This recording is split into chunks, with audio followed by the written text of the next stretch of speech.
En Tunisie, ma première cliente du taxi s'appelle Khadija. Encore une Khadija. Encore une femme invisible aux yeux du monde, mais essentielle à la mémoire de son pays. On se trouve à Sidi Médienne, à environ 60 km de Tunis. Khadija est née dans ce village berbère et elle y a passé toute sa vie. Elle perpétue des traditions amazighs comme on transmet un héritage, sans bruit, mais avec fierté. C'est Ella, une amie tunisienne qui m'a mis en contact avec elle. Elle va également prêter sa voix pour traduire ces mots. Il n'y a pas de pollution, il n'y a pas de mauvaise odeur, c'est naturel, c'est serein, il y a beaucoup de sérénité, tu dors tranquille, tu vis tranquille. La promenade dans la forêt, c'est la santé assurée, on ne mange pas de sandwich, tout ce qu'on mange est sain, nos activités sont saines. C'est un village où il fait bon vivre finalement.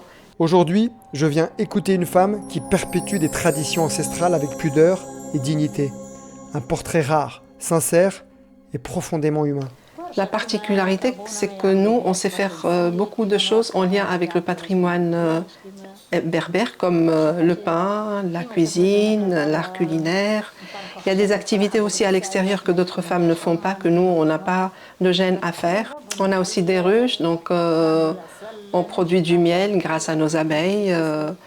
Même quand on est malade ici, on ne prend pas de médicaments, on prend du pistachier lentisque, on prend du romarin et ce sont des médicaments sains et naturels. On peut dire que c'est une femme heureuse.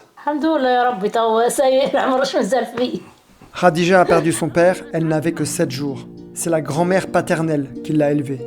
Sa mère, elle, s'est remariée et a quitté le foyer. Si ma grand-mère qui m'a élevée était là, j'aimerais lui dire que je l'aime, que je pense à elle, que je lui rends visite, même aujourd'hui, je lui rends visite sur sa tombe.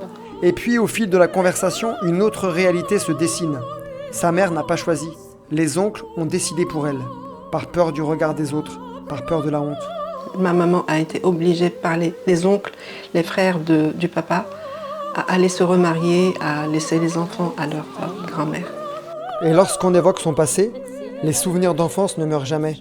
Ils se cachent, ils patientent, et quand on les appelle, ils reviennent pour s'exprimer. Alors, si ma mère était de cette époque maintenant, elle ne se serait pas remariée, elle aurait eu la force de refuser de se remarier et de s'occuper de ses 4 enfants. Donc c'était une obligation de laisser ses enfants, c'était pas un choix. وربيت بناتك وكبرتهم وفرحانه بروحك. الحاجه الوحيده الحمد لله. انا فخوره اللي عندي بنت بلادي كيفك. يعيشك. قوه. الحمد لله. ميرسي. Voilà, une belle histoire. Merci. عايشك.